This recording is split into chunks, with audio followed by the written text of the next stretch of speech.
Ei pessoal, é o Apple Explained e hoje vamos cobrir a história do iOS. Este foi o segundo tópico mais votado na semana passada. Se você não votou, inscreva-se para participar. Assim, as enquetes de votação surgirão no feed do seu celular e você poderá me dizer qual vídeo deseja assistir em seguida. Então, como você provavelmente já sabe, o iOS é um sistema operacional móvel que a Apple criou para uso em seu iPhone, iPod Touch e iPad. Agora, o iOS é um dos sistemas operacionais móveis mais populares do mundo, mesmo funcionando apenas no hardware da Apple. Compare isso com o Android, um sistema operacional móvel licenciado pelo Google para diversos fabricantes de hardware e operadoras. Agora, o debate sobre qual abordagem é melhor é um tópico que não vamos abordar hoje, porque neste vídeo vamos nos concentrar na história do iOS e seu desenvolvimento de 2007 a 2018. Então, em 2007, a primeira versão do iOS foi lançada, mas naquela época não era chamado de iOS. Na verdade, a Apple só nomeou o sistema operacional do iPhone em 2008, com a introdução do iPhone Sistema Operacional 2. Até então, o marketing da Apple apenas mencionava que o iPhone executava uma versão do Mac Sistema Operacional X, o sistema operacional para desktops da empresa. Mas hoje, a primeira versão do sistema operacional é referida como iPhone Sistema Operacional 1.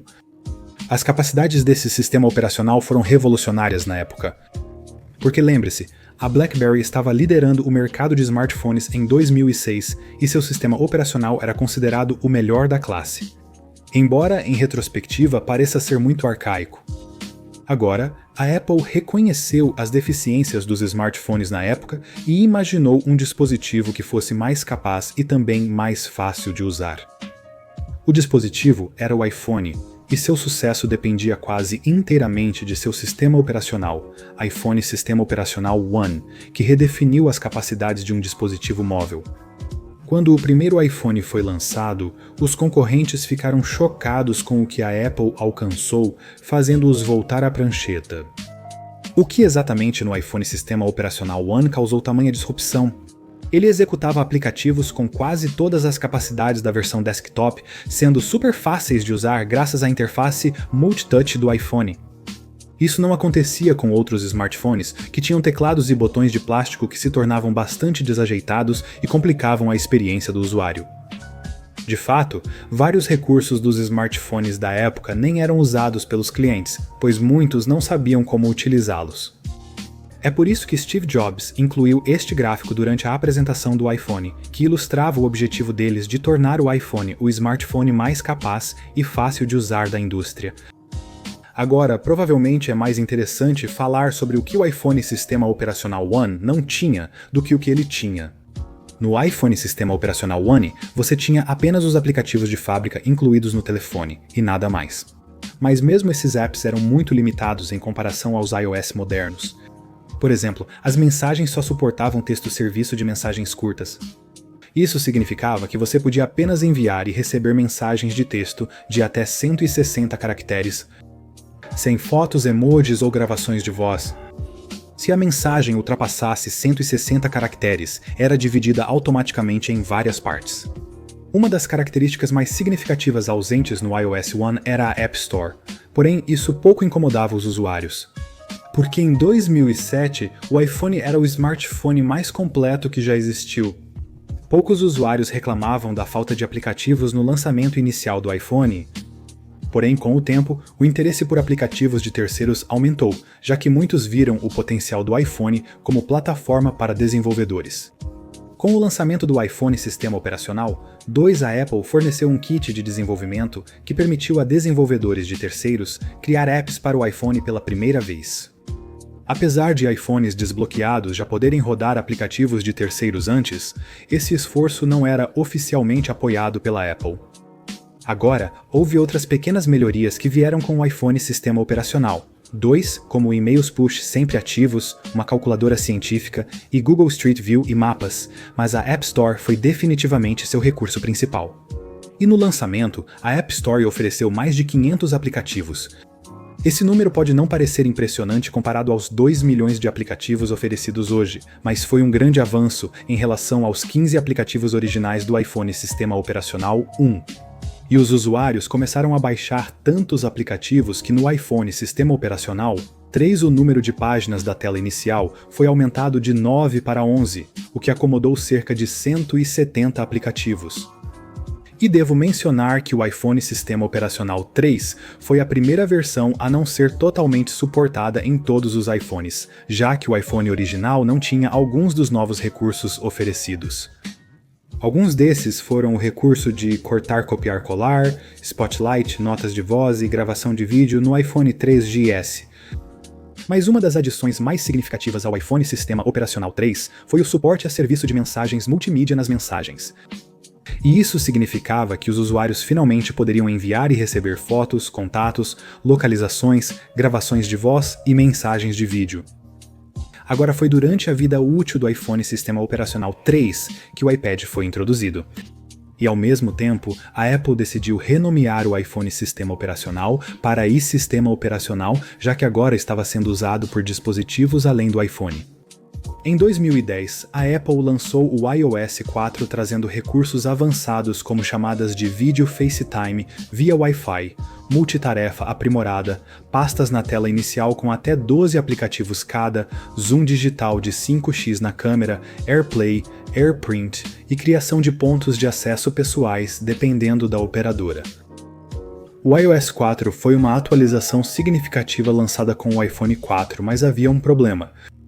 E tinha a ver com o algoritmo que calculava a intensidade do sinal do iPhone. Esse problema aparentemente insignificante jogou a Apple em um pesadelo de relações públicas apelidado de antena GAT. Os usuários do iPhone 4 notaram uma queda drástica nas barras de rede ao segurar o telefone de uma certa maneira. Isso foi considerado um defeito de design causado pelo novo sistema de antena do iPhone 4, mas principalmente acabou sendo um problema com o algoritmo de força do sinal do iOS 4. E a Apple lançou posteriormente uma atualização de software que corrigiu esse problema. Em outubro de 2011, o iOS 5 foi lançado com o iPhone 4S, trazendo uma das características mais icônicas do iPhone, a Siri. Quando a Siri foi lançada, era de longe a melhor assistente digital no mercado, embora isso não tenha sido necessariamente o caso nos últimos anos.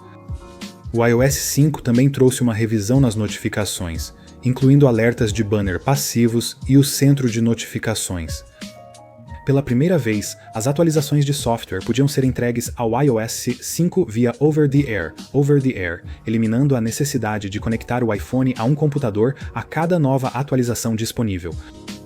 Outras funcionalidades incluíam gestos de multitarefa para o iPad, atalho para a câmera na tela de bloqueio, sincronização de iMessages entre dispositivos, mensagens em grupo e suporte nativo ao teclado de emojis. Foi também quando o App iPod foi substituído pelos apps de música e vídeo. O iOS 6, lançado no final de 2012, ficou conhecido por substituir o app nativo do Google Maps pelo Apple Maps, a versão própria da Apple. O Apple Maps oferecia recursos como direções curva a curva e vistas aéreas em alguns locais, mas não tinha o mesmo nível de detalhamento de dados de mapa do Google Maps. Isso ficou evidente. Quando os usuários começaram a obter direções do Apple Maps, eles acharam muito pouco confiável. Os dados de localização continham imprecisões, algumas cidades estavam ausentes e muitos estabelecimentos tinham rótulos errados. O lançamento do Apple Maps foi tão problemático que o Chief Executive Officer da Apple, Tim Cook, emitiu uma carta aberta de desculpas, dizendo estar extremamente arrependido pela frustração e por não cumprir o compromisso de trazer produtos de classe mundial aos clientes. O debate interno sobre o pedido de desculpas foi tão intenso que Scott Forstall, um executivo veterano da Apple, deixou a empresa durante esse período. O iOS 6 introduziu, além do Apple Maps, outros recursos conhecidos que você provavelmente usa hoje, como melhorias no Passbook para Siri e compartilhamento, fluxos de fotos, FaceTime por celular e modo panorama.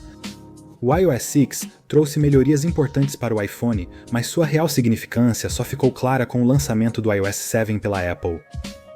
Porque foi nesse ponto que todos perceberam que o iOS 6 seria a última versão a manter a interface esquemórfica clássica do iPhone.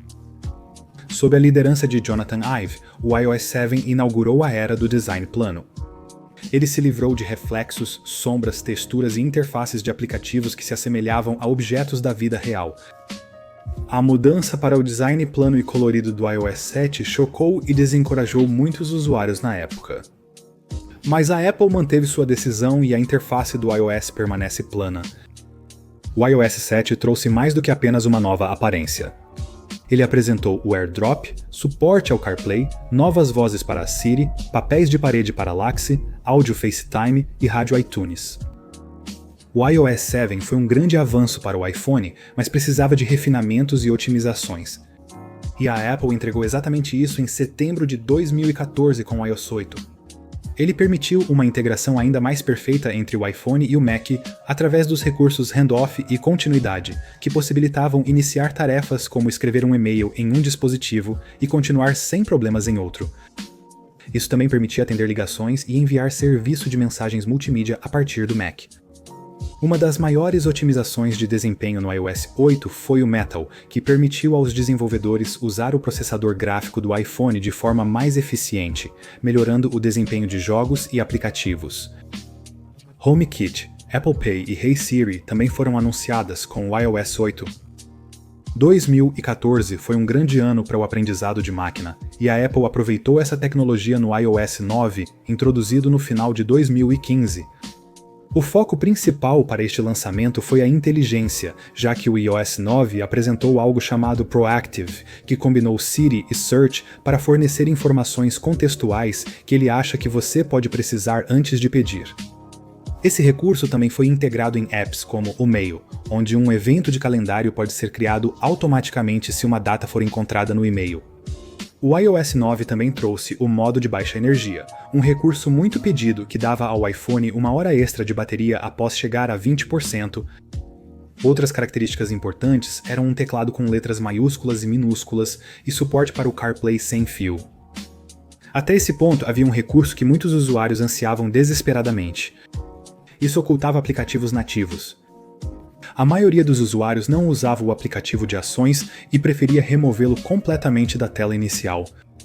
Essa funcionalidade foi alcançada com o iOS 10 em 2016, mas na verdade houve bastante adições muito aguardadas ao iOS 10, incluindo acordar ao levantar, desbloqueio com o botão Home, um centro de controle multipágina e uma área de transferência universal que permitia que elementos fossem copiados em um dispositivo e colados em outro. Apesar do novo design do centro de controle no iOS 10, a Apple decidiu mudá-lo novamente no iOS 11 apenas um ano depois. Agora, todos os controles foram trazidos para uma página de tela cheia personalizável pelos usuários. Mas o grande foco do iOS 11 foi a realidade aumentada. A Apple criou o Realidade Aumentada Kit, que permitiu aos desenvolvedores integrar tecnologia realidade aumentada avançada em seus aplicativos pela primeira vez. E quando se tratou do iPad, o iOS 11 trouxe alguns recursos incríveis de produtividade, incluindo arrastar e soltar, uma nova interface de multitarefa e suporte para 4 aplicativos ativos na tela ao mesmo tempo. A versão mais recente, iOS 12, está disponível para download em 17 de setembro de 2018 e espera-se que aumente o desempenho do dispositivo em 70%. O iOS 12 também possui recursos úteis de produtividade, como o tempo de tela, que fornece relatórios detalhados sobre o tempo gasto no dispositivo e o que você está fazendo. Os atalhos da Siri permitem que os usuários programem uma série de ações para ocorrerem automaticamente em um momento específico. Para iniciar o dia, os usuários podem configurar as luzes para acender, a cafeteira para preparar o café e o iPhone para exibir o aplicativo de notícias. Mas isso pressupõe que seus aparelhos e luzes estejam conectados via HomeKit. Existem muitos outros recursos interessantes como AirKit 2, Measure e Não Perturbe, durante o horário de dormir, mas o que me anima é o quão bem o iOS 12 parece funcionar em dispositivos mais antigos. Testadores beta relataram que seus iPhones antigos ficaram notavelmente mais rápidos após a atualização do iOS 12, o que pode ser um dos recursos mais importantes dessa versão. Essa é a história do iOS. Para votar no próximo tópico, inscreva-se no canal. Obrigado por assistir, até a próxima.